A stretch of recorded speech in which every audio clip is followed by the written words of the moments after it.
Hi guys, welcome back to the channel. Today I've got the tank review for the brand new Western Alliance Era 1 Premium Medium tank, the Emissary AAT-60.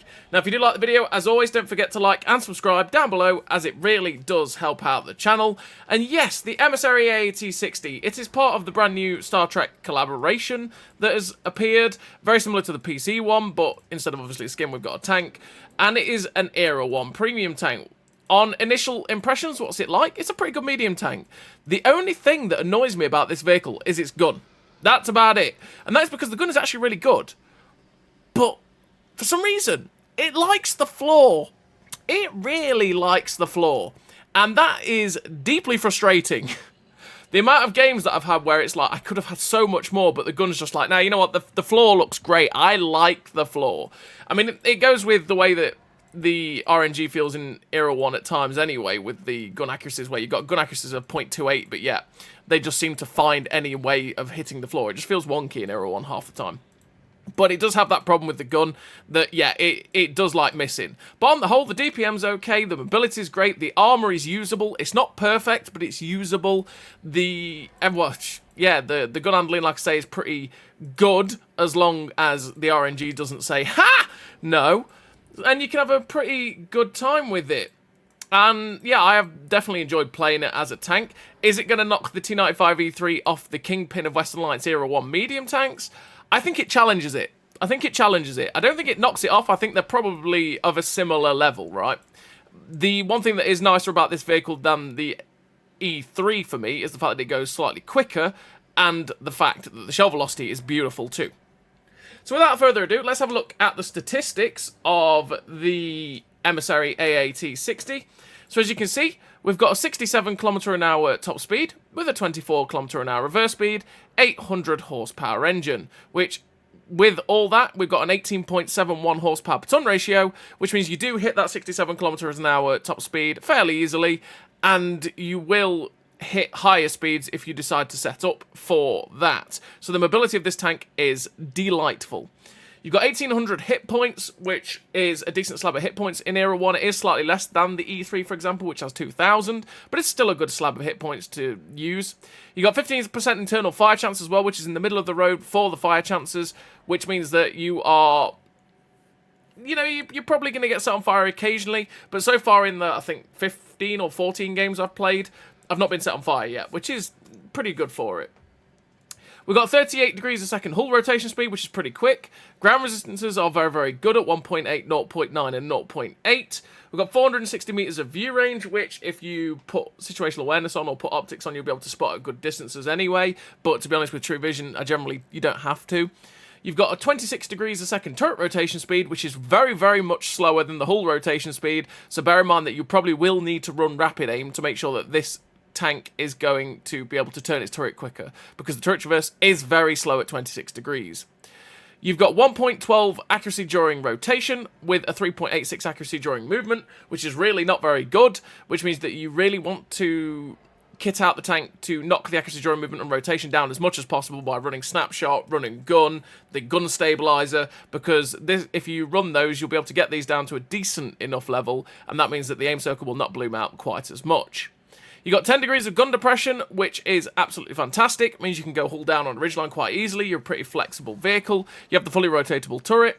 You got a 10.3 second reload, which is 2.2k DPM, which isn't that nice. But once you've got all the crew and equipment in it, you're getting it above 3k, and that's pretty okay. You got 0.36 base accuracy, which is starting to get onto the derpier end of accuracy. But once you've got the crew skills and stuff like that, you're getting down to about 2.7, 2.8 accuracy, which is pretty nice.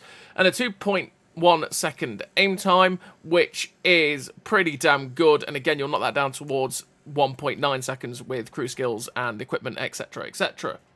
You got 251 millimeters of penetration on the standard APCR round, with 325 millimeters of heat pen and 53 millimeters of HE pen. You got 390 damage with 500 damage on the HE, which means the HE does a good amount of damage on tanks like 4005s, and your 390 Alpha is fairly standard for guns of this, which is basically a 105, even though they don't give you the caliber. But yeah, 251 millimeters of penetration on the APCR means that you will be able to pen a good amount of tanks with that. realistically, unless you're in the face of the IS-4, you're starting to load the 325mm of heat pen, but still, you'll be able to go through most things you're going to face. And that 1450 meters a second shell velocity on the standard APCR rounds is absolutely beautiful. Just note that if you do load heat, it is a lot slower at 1050. Not bad by any stretch, it's just above average, but just note that if you do load heat, you will have to give a lot more lead time than your APCR. So let's have a quick look at the modules of the AAT-60. As you can see, we've got the engine block there, which is in the back of the vehicle. You've got the ammo racks, which are in the front of the vehicle there. And I have had ammo rack damaged a couple of times. So bear in mind that if anyone shoots you through either of the drive wheels and tracks you and pens you, there's actually quite a likelihood that they might actually damage your ammo rack as well, which is pain. And you've got the ammo rack in the back of the turret as well. And there's your armor viewer for you. You've got 260 on the gun manlet, 270 around the gun manlet. So the gun manlet on this vehicle is very, very good. 245 pen on, or 245 millimeters of thickness, by the way, sorry, on the turret front next to the gun manlet as well, which is really, really good. And again, when you're using your 10 degrees gun depression, that will be really quite nice, because look at the angles on it.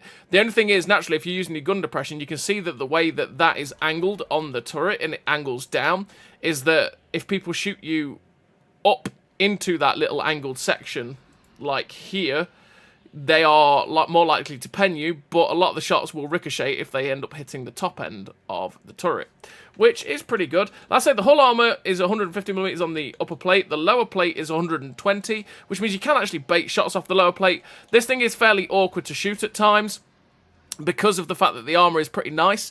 It's not infallible. You won't bounce everything, but the thing is, you've got enough angles and enough random spots on this vehicle that you will get awkward ricochets, which will be quite useful for you. And if you're shooting at this thing, you will get some really weird bounces that you go, really? You know, that kind of thing. You do have 80mm of side armor, though, which helps you to side scrape in this vehicle too, but you just got to be careful because obviously the turret ring does stick out quite a lot, which means that the 200mm of turret ring armor is fairly easy to pen sometimes if they do catch you in that spot. So yeah, bear that in mind. So what do I run in terms of a crew and equipment? Well, I run food, naturally, because that makes everything good. The advanced loader to make the best of the DPM. The gun stabilizer to get the best out of the gun, because the accuracy during rotation and movement is pretty poor. And vents to make sure that I can get the best out of everything. And to be honest, I run that so I'm maximizing my DPM as much as possible. I'm trying to boost the reload up so it's as high as it can be. If you don't care about that, you could run the traction system and go at 73 kilometers an hour. You could run optics to boost your range up if you wanted to try and spot things and get better assistance damage. You could run the advanced reload to be able to switch between the 3 rounds easier. It's down to you and how you want to play the vehicle. You could even run the camo net to reduce the amount of time it will take for people to spot you, or, you know, the amount of distance that people will be able to spot you on. It's completely down to you and how you want to set up the vehicle, and it's always down to your comfort. So in terms of a crew, I have got James T. Kirk, naturally, and I run Born Leader, Rapid Reload, Sixth Sense, Steady Aim, Snapshot, Run and Gun, the Rapid Aim, Deadeye, and Clutch Braking. I run Clutch Braking so that I can get really good track traverse, feel really nippy, but you got to be careful with running Clutch Braking because your turret traverse is just that much worse, than the track traverse. So you're boosting it up with Rapid Aim, but you're kind of nullifying it a little bit by running Clutch Braking, so you might want to change that out if you want to. I run Deadeye for the memes so that I'm increasing my chances of doing module damage, but again, you could definitely change that out quite easily for something like camouflage expertise to knock your camouflage down, again, making it harder for people to spot you at distance. You could run the track mechanic so that you're not, well, if your tracks get blown off, which they do get blown off quite a bit in this vehicle, that you can get the tracks back on quicker. You could run armor angling to reduce the amount of damage coming in, supply conservation to get your food back quicker. You know, it's completely down to you and how you want to play the vehicle, but I run Deadeye just for the memes. And then all 3 gun perks to make the best out of this gun if I can, because, like I say, the gun can be a very troll at times, and I just want to make sure that I'm making the best of that gun. So let's have a look at the statistics now. We've got it fully kitted out. As you can see, we've still got the same top speed and all that, because we've not really helped that. The ground resistances have got slightly better. We've got a 41 degree a second hull rotation speed now, which is a bit quicker than that 38 degrees a second it was. 509 meters of view range, which means we'll be able to spot targets at decent distances. We've got 32.39 degrees a second on the turret rotation now, which is way quicker than the 26 degrees a second it was. 0.74 accuracy during rotation is also pretty good. Not brilliant, but it's pretty damn good, which means that when you're turning the turret, the gun won't bloom out too much. You got 7.32 second reload, which is nearly 3.2k DPM, which is a hell of a lot better than it was if you didn't have it kitted out for the DPM. You got over 1,000 DPM better nearly, which is good. 0.28 accuracy during, well, at 100 meters is a lot less derpy than it was, but again, the gun still likes to miss. You might see that in some of the replays. 2.13 accuracy during movement, again, is not good, but at the same time, it's a hell of a lot better than the 3.7, 3.8 or whatever it was beforehand. And a 1.9 second aim time is very, very good as well, which means that with the setup that we have, the gun doesn't actually bloom out that much. And then, again, with the 1.9 second aim time, it doesn't take long at all to actually get the gun aimed in and ready to go. But that's the tank fully kitted out. That's all the equipment and commanders that I run on this vehicle. Like I say, the Emissary AAT-60 is a pretty damn nice tank in Era 1 to play. It helps you farm up in Era 1 quite easily because, well, we all know what Era 1's like. And you can have a pretty nice time with it. It'll also make you pretty good silver as well, which can be quite good. Because, I mean, if we looked at some of the games I've had in the AAT-60, you'll probably see 172,000.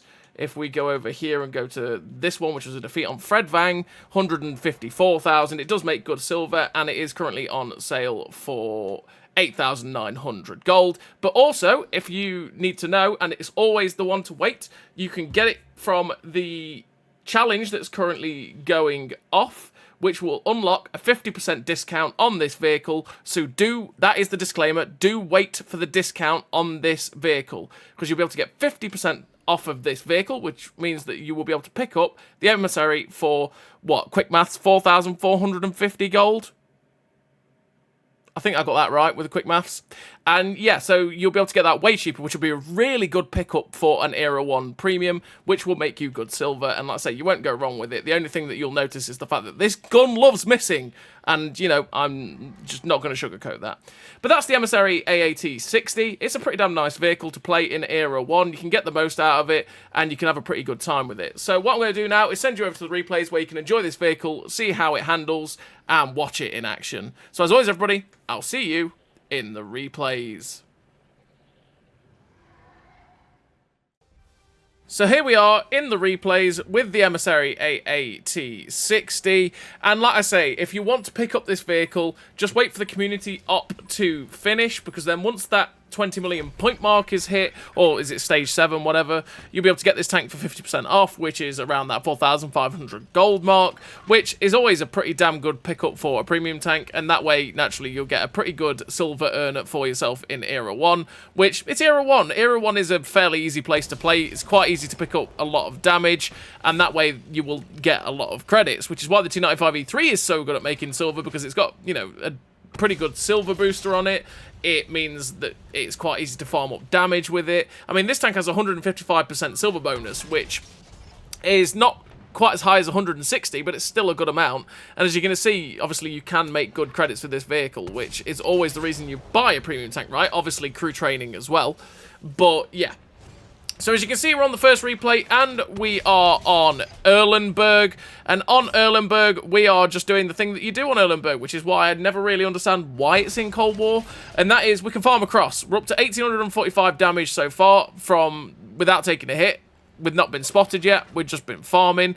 And we see an IS-3, we put a shot into his back end, Mr. IS-3M gets set on fire, and sad times for him. We do finally get spotted though, and it's this FV-107 that's charged towards our base. It's like, hello Mr. FV-107, don't mind if I get a free shot into you. There we go, 388, and we're up to 2.9 thousand damage. He's on his way out though, and I'm thinking, right, if I'm going to poke out, am I going to get detected? Is there anything camping over towards the castle?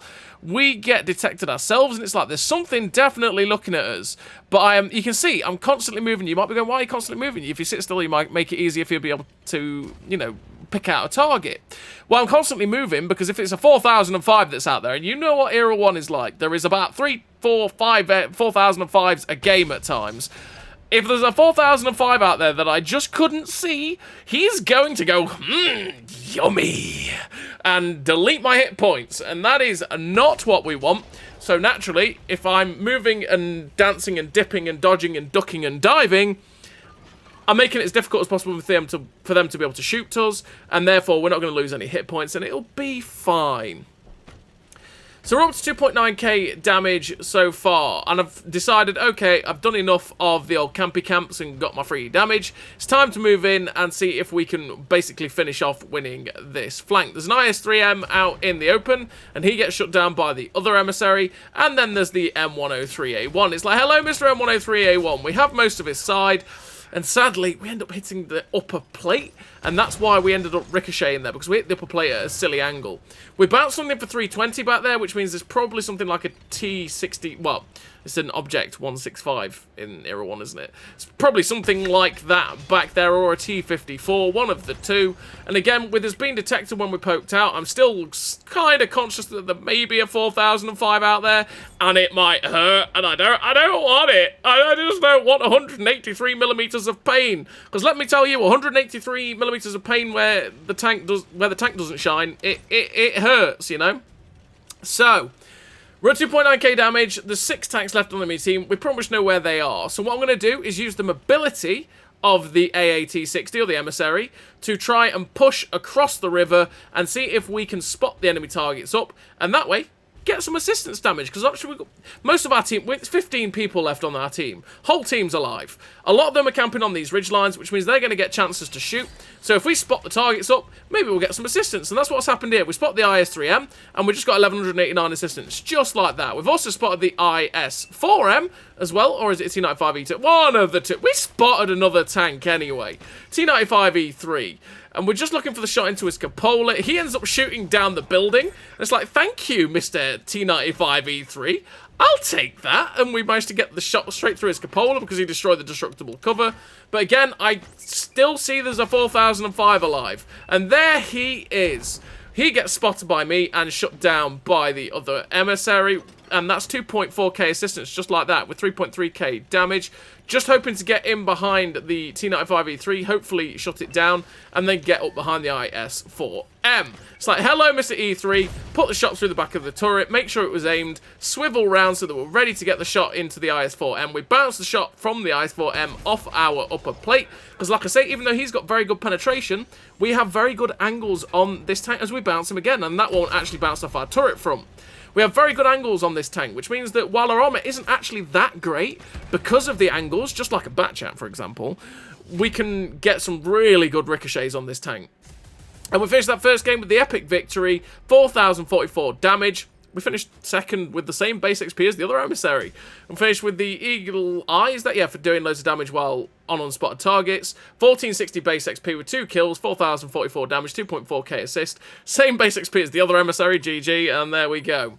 We're on to the second replay. And the second replay, we're here on Westfield. And what we're going to do on Westfield is kind of play it a bit risky, and that is go to the mid-ridge. And the mid-ridge is a bit risky on Westfield for our team, because 4005s, number one, can climb up the K-line without you physically spotting them, or should I say, getting the outline around them and actually spotting them. Physically seeing them, you can, but because there's so much foliage on this mid-ridge, it's actually really difficult to see things that are unspotted climb up that hill. So, we've just been spotted, which means everyone can see us, which is pain. We're climbing up though, because we got a shot at the T54. We had pretty much the whole T54 in the reticle, it misses. Got pretty much the whole T54 in the reticle this time, it pens. There's a 4,000, that guy has got to die. We cannot allow this 4005 to live. Whole side of the 4005, tracks only. Come on, gun, behave. Whole turret of a 4005. Thankfully, it goes in. We back up because I do not want to take a hit from this 4005 yet. And because it's too early in the game, we're only on 750 750 damage. So we want to try and, again, survive long enough to be able to actually do some more damage. So we're just being as careful as possible because we know that the 4005 is not spotted. We're watching that ridge line to see if the 4005 ever moves. I can't see the 4005, But we did see the T-54, and we finished that guy off. But the fact that we're not getting detected makes me think that the 4005 is possibly still in the same spot. And that means if I keep this ridgeline where I am, it's going to make it very difficult. You can see I poke over the ridgeline a little bit. The 4005, well, I get detected, which makes me go, okay, that 4005 is looking at us. We pop a blind fire where we thought the 4005 was. There's another 4005, and there's another 4005. We missed the shot on the first 4005 that was spotted earlier. The other one gets unspotted, and we're still detected. I'm like, oh, goodness gracious me, this is not good. It's kind of sad that we're not getting, well, they're not getting lit up by the light tank, but the FV-107 is doing things.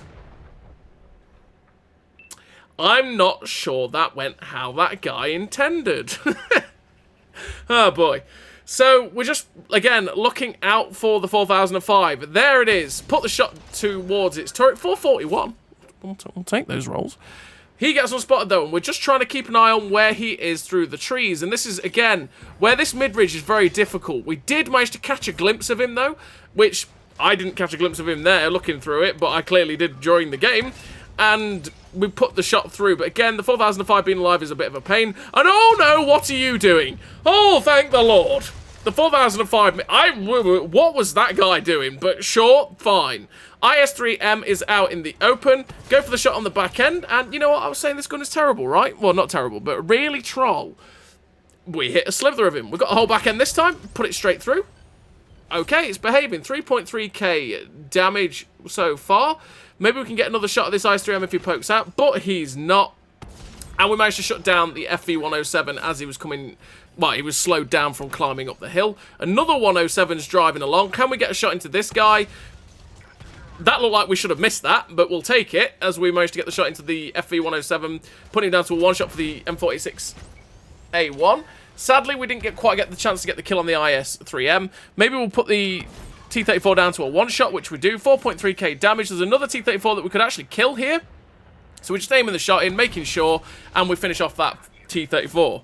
Now there's the Tyran 4 that is out in the open, so what we're going to do is just use the mobility of the AAT-60, which we were on a slight hill, and we're going at about 40, which is not too bad, and get towards this Tyran if we can hopefully get some damage on him before he gets shut down. Maybe a 4005 might hit him, but we don't want that. We put a shot straight through the side of him, RBRT'd on, putting ourselves to move up the hill so that we could start to get towards the heavy tank that was still spotted, but the IS-4 ends up getting shut down, and we finish off the Tyran 6 with the RBRT. Finished with the epic victory, 5 kills, 5.1k damage, 470 assistance, 200k silver. The first class with the 1677 base XP. A really nice game there for the Emissary AAT-60 on Westfield. And we're on to the third replay of this video, and this one we are on Fredvang. And on Fredvang, what I want to do is go towards the hill at DE8, and that way I can go get hull down on that little hill, shoot the people that go down the DE line. Also, we can get early shots at people that go to B3, because for some reason people do like to go sit at B3, B4 from that spawn, and if you go to the hill, you can actually see them with a true vision and get early shots off. And again, just get some early damage on the enemy team, which can be quite nice without taking hits in return. Well, I say that. Naturally, they can also see you, and being in the Emissary AAT-60, you are a big grey and blue tank, which means that you aren't actually that difficult to see with true vision. But anyway, we're climbing the hill, and as you can see, this is where the speed of the AT-60, the engine power, isn't too bad. We're still climbing with 20 kilometers an hour, but it is getting much slower. But again, there's far slower vehicles in Cold War, so this isn't too bad for an Era 1 vehicle as we're climbing the hill. We finally got ourselves to the top of the hill, and we're looking now out at the B2, B3 position, seeing again if anything drives out, and there we go. It looks like an IS-4M. It is an IS-4M. We put a shot straight through the lower plate of the IS-4M, and again, looking for that shot through his lower plate, straight through. This is where the APCR rounds might have a bit of a struggle against an IS-4M, because it does have good armor, and naturally at this distance, 231 penetration is probably what we've got on our round, so you just got to be very careful of that. So we're just keeping an eye out towards their spawn, seeing if there's anything still moving out. And as we poke round, there's a Tyran 5SH. So we put a shot through his drive wheel to track him in place so we can possibly get some assistance. And there we go. We see a tank moving out of the spawn, put it shot down range, and it just drops low and does track damage only. It looks like it's a Centurion of some type. Can't tell whether it's a 2 or a 5-1. Put the shot in, and it's a Centurion 2. So we're just going to, because we can see where this guy is, we're just going to keep putting shots out towards him. Because again, if he stays out there unspotted, and we start to deal with the guys where the Tyran 5SH is and stuff like that, he'll start being able to farm in our hit points, and we don't want that. So if we know where he is, and while we know where he is, we may as well get the free damage, because... well, not the free damage. We may as well get the shots in to put the tank out of its misery and take a gun out of the game from getting shots at us. But he is... there we go. We actually see him again, cross him, but he's got behind cover where we're not actually going to be able to shoot him. So we're going to go see if we can get some shots now on the Tyran 5SH, who is driving out in front of our gun. But sadly, the whole tank to shoot at, and it hits the turret front, well, it hits the tracks at the top and does track damage only, and he gets shut down by the Shell 25T, meaning we don't get any more damage on that. That hit that Centurion because, you know, RBRTs sometimes work. And we do get a shot into the NM116 as we're on the move. We're just closing in to break the distance, start working them over with our DPM from up close and personal. We put a shot into the side of the NM116, which tracked and penned him, and because he lost his momentum, he gets shut down by the M41A1. Now we're going to get up close to the T95E3 to hopefully put some shells into him, maybe track him again, get some tracking assist. We put a shot through his upper plate, and he tracks us only because he didn't quite hit the upper plate. He ends up doing track. Well, he only hits our tracks. Put a shot through the upper plate. He finally pens us. First shot of damage we've taken in this replay. We're up to 3.9k damage. Quite a few of the tanks are still spotted over in the distance, but what I want to do is try and get up to the Centurion 5-1, get rid of him before moving on to the next vehicles. So we put a shot into the back end of the 5-1. I was hoping to, again, aiming for that back drive wheel, I was hoping to track him in place. We low roll the shot on the 5-1 there that doesn't end up killing him, and he gets finished off by the Shard 25T. There's only 5 tanks left on the enemy team. We're up to 4.6k damage with 1,023 assistance, which is 5.6k combined. It's a good time. And those tanks over in the distance are still fairly healthy. We are seeing that there is a 4,005 somewhere, though. There's a 4,005 somewhere, and it's like, where is the 4,005? I don't want to get done for 1,400 by Hesh. That would not be a good time. There he is. He gets spotted, which means we know we're not going to get shot in the side anymore. We put a shot straight through the turret there of the 4,005. He pops smoke, so we're just going to wait to see if we can see him poke out of that smoke. There he is. Good night, Mr. 183mm gun. No Hesh time for you. The IS-4M is one of the last 2 tanks live, as there is a light tank behind us. We track him in place, which feeds us a bit of assistance, as he lost quite a few hit points. And we finish off the IS-4M with a shot to the rear, meaning there's only 1 tank left. It is the M41A1, but he gets shut down by the RU. And we finish the game with a really nice total there for the Emissary AAT-60. Finish with the victory, 2 kills, 5.8k damage, 1,390 assistance, again, 235,000 silver. The Confederate, the second class, 1,629 base XP. A nice game again for the Emissary. And all the silver earnings that you've seen in these replays isn't even with a 2-time silver boost. So imagine if you put a 2-time silver boost on, you are going to be making a good buck out of this vehicle, which is definitely nice. And again, for the 4,500 gold that you're probably going to spend on it when the community op finishes, again, hammering that home, don't buy it at the full price. Always wait for a discount on premium tanks, and a 50% off discount from that community op is probably the best you're ever going to get on this vehicle, unless you pick it up for free, which, being licensed content, you're probably not going to pick it up for free, unless they did another Star Trek collaboration in the future. Who knows? You know, it's one of those things. But we're on to the 4th and final replay of this video, and we are on Nomini Nom. And on Nomini Nom, we've come to the ridge line up here at DE56, so that again, we can try and get some early shots out at the people that come out of their spawn. So we're currently putting shots downrange towards the IS-4M. There's also an IS-3M over there. We've got to be careful when we're in this position, though, because naturally, 4,005s exist. Again, there's quite a few. And with us being on an open ridgeline in a big grey and blue tank, we are pretty easy to see with true vision, which means it could go quite badly for us. Again, we don't want 183mm of pain. It is what it is. We don't want that. So we know where the IS-4M is, but I was looking for the shot into the IS-3M because naturally, The IS-3M is actually easier to pen than the IS-4M, so we're just looking at getting guns out the game once again. I tried to get a shot at the Object 268, but I thought he was going to full send it around the corner, and he didn't, and we pulled the trigger anyway and missed. Just looking to see if we can see any of the other tanks that were crossing that open gap, but we couldn't. So what we're going to do is poke out to see if we can get any more shots at the IS-4M or the IS-3M. Just looking for them with true vision. We ricochet the shot, which means, yep, okay, he's still over there, which, you know, means we can still look for it. Again, the SHAR 25T driving out, we put the shot in, and it goes nowhere near. We had to probably fire a little bit earlier or give it a little bit better lead there, because that was quite a distance to be firing at, but shame, really. So again, we're just using true vision.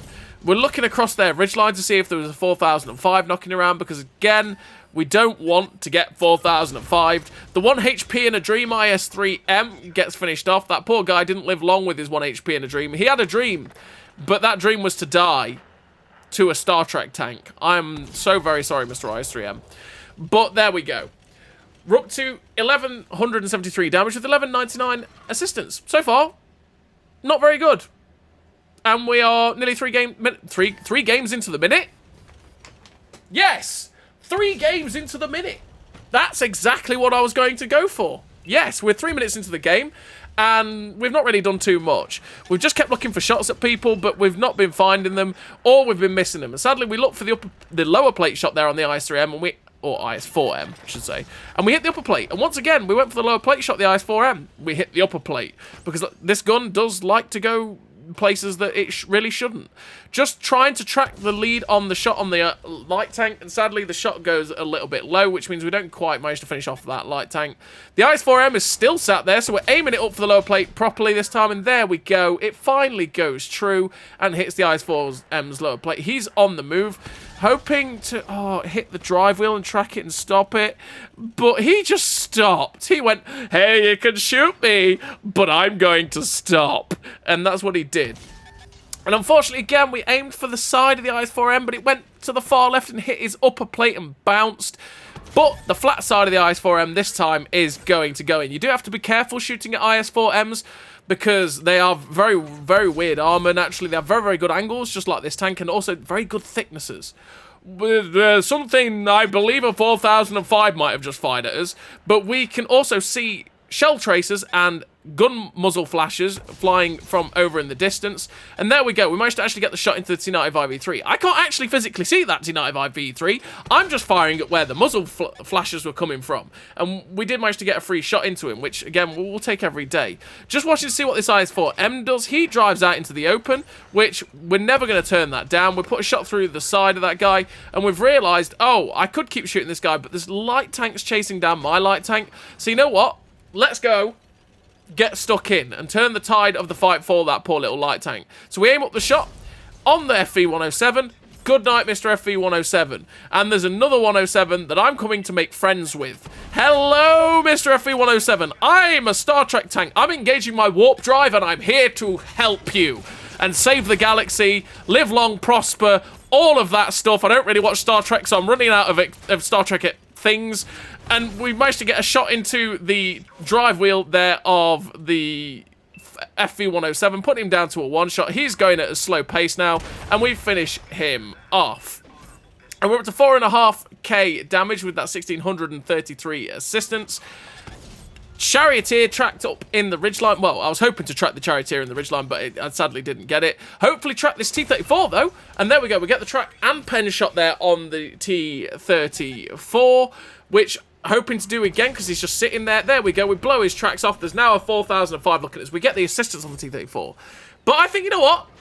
Maybe I can chance it with this. I'm still full health. I can take a hit. Maybe it'll ricochet. So we put a shot towards his turret. It pens us. We pen it. Yeah, the 4005 pen does. We chanced it, and we lost the chancey. But still, we're at 6.5k damage, 2.5k assistance. We're having a very, very good game. And this T95E3 is in the open for us to shoot. So what I want to do is get up close to this rock array. Whatever it is, we want to get close to the rocks in front of us anyway. Keep ourselves covered from the 4005. That is no doubt going to poke out yet again from that ridgeline. But also so we can try and get some more shots at the tanks that are alive. Because there's only 3 tanks left, which is the T95E3, we know where he is, the 4005, and this other T95E3 that's spotted down below. So we're just going to poke for a weird angle on the other T95E3. But then we see the 4005, and it's like, sir, can I get a shot at you? We're going to chance it again. We miss. He hits. We get very fortunate there that realistically that guy didn't kill us. We're very lucky that that Hesh didn't kill us. Looking for the shot on the E3, can't quite find it. Their other E3 is just sitting on top of the ridgeline, and that shot just whiffs by a country mile. And to be honest, because it's an E3, I'm not really... We had the whole side of the E3 and we bounced off his turret front. But yeah, I'm not too concerned about shooting at this E3 because naturally the E3 is probably a new player, to be perfectly honest, and that means they're always pretty easy to farm E3s. You're always confident, when, especially if you're in a tank like this. This tank can take on an E3 quite reliably, and you can just see E3s and you sit there going, that E3 had no idea what he was doing. And that's why Era 1 is one of those places that I don't really play that often, because it does get a little bit boring at times, because it is just a bit of a farm. And you've seen that in this replay about people that are just sat there going, shoot me! And because they can see you, they just sit in a position just watching you, while also in the open, easy to pen, easy to farm, right? Like the IS-4M, for example. And because of the position I was in a very strong position, which meant that I was very hard to pen while I was hulled down, and I just managed to farm a lot of his hit points. But we've loaded HE for the 4005, 2 shots in there, we did over 1,000 damage in 2 shots, and we finished that guy off, which is always satisfying. And we finished the victory, 4 kills, 8,700 damage, 3k assistance, I mean that's what, 11k combined, something like that. Ace tank of the Eagle Eye, high caliber Confederate, 2,272 base XP, a really nice game there for the Emissary AAT-60, which is a very good Era 1 Western Alliance premium medium tank. I'll say, I don't think it knocks the E3 off of the top perch, but it challenges it. It's got differences that are nice, and it's got things that annoy you compared to the E3, but it's a very, very nice tank. And wait for the discount from the community op, because 50% off, 4.5k gold is going to be a good pickup for this vehicle if you do want to pick it up. So as always, everybody, thank you very much for watching, and I'll see you next time.